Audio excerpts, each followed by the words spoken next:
Bon, et si on parlait un peu de Senzu?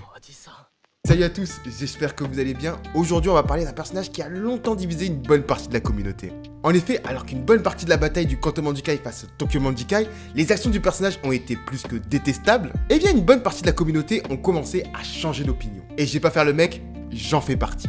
Genre ma veste est réversible maintenant, franchement quand j'ai vu Senzu, j'étais là, ah ouais, dans le flashback, on est ensemble. Alors, est-ce que le personnage de Senzu peut être considéré comme un ange gardien un peu trop vénère, ayant eu un peu trop de tragédie dans sa vie? Ou est-ce qu'avec ses blessures du passé, c'est un véritable démon? Tout simplement. Eh bien, je vous propose d'aborder cette question dans cette toute nouvelle vidéo.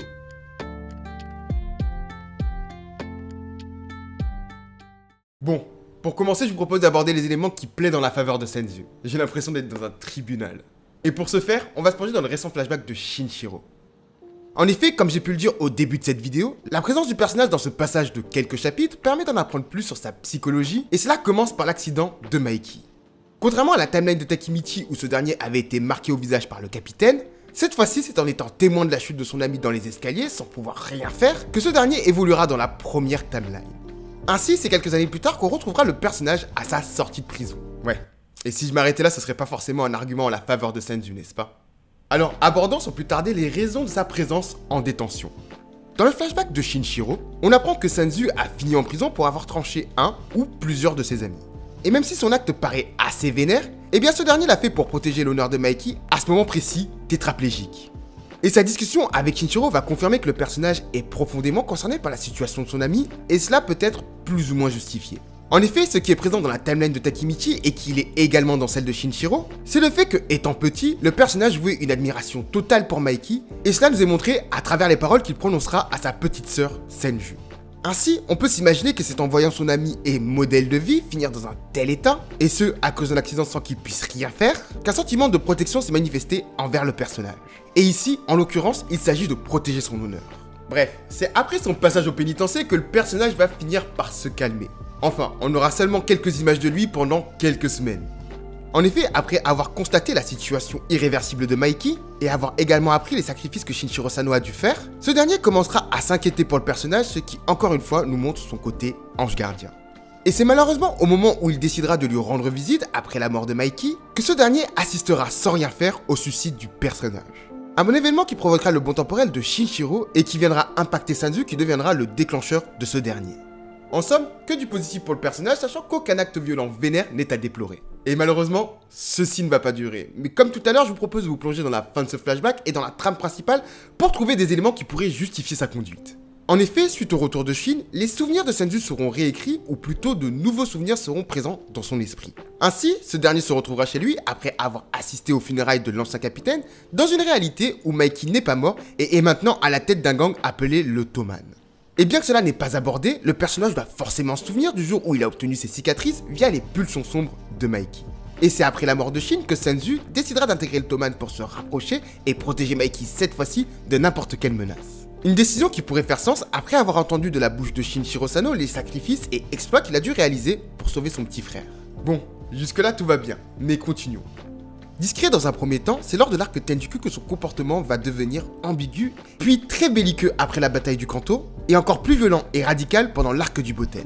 Parmi les actes mémorables, on peut bien entendu citer le meurtre de Mucho au katana, encore une fois pour justifier la protection de Maiki même si cela reste très ambigu.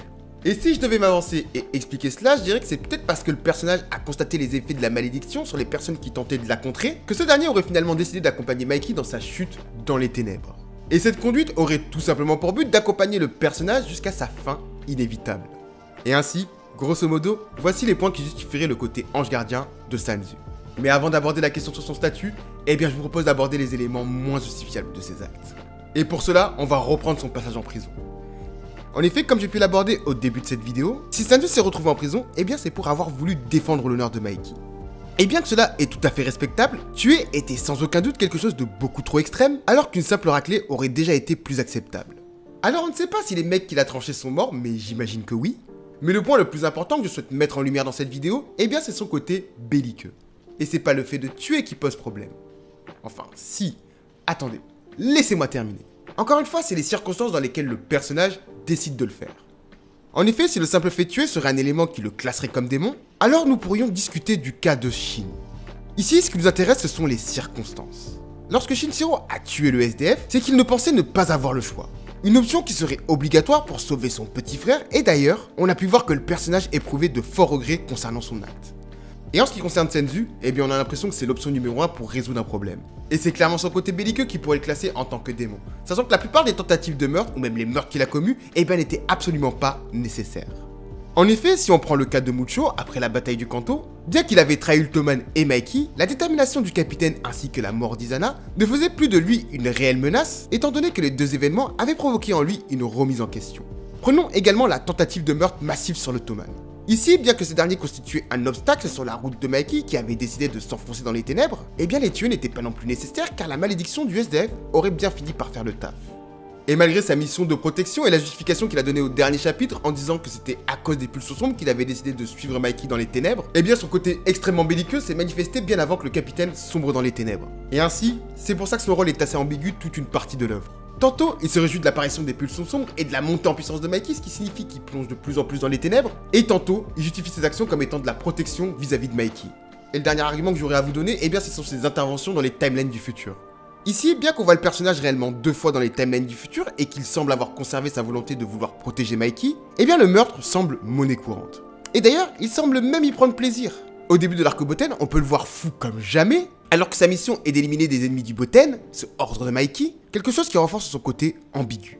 Et vous voyez, c'est pour ça que ce rôle d'ange gardien pourrait être remis en question, car la véritable menace, la menace à laquelle Mikey doit être protégé, eh bien ce sont ses pulsions sombres. Alors maintenant qu'on a fait le tour des arguments, eh bien on peut se poser la question. Est-ce que Senzu est un ange gardien un petit peu trop vénère ou est-ce un véritable démon? Eh bien n'hésitez pas à répondre dans les commentaires. Et bien entendu, j'allais pas terminer cette vidéo sans vous donner mon propre avis.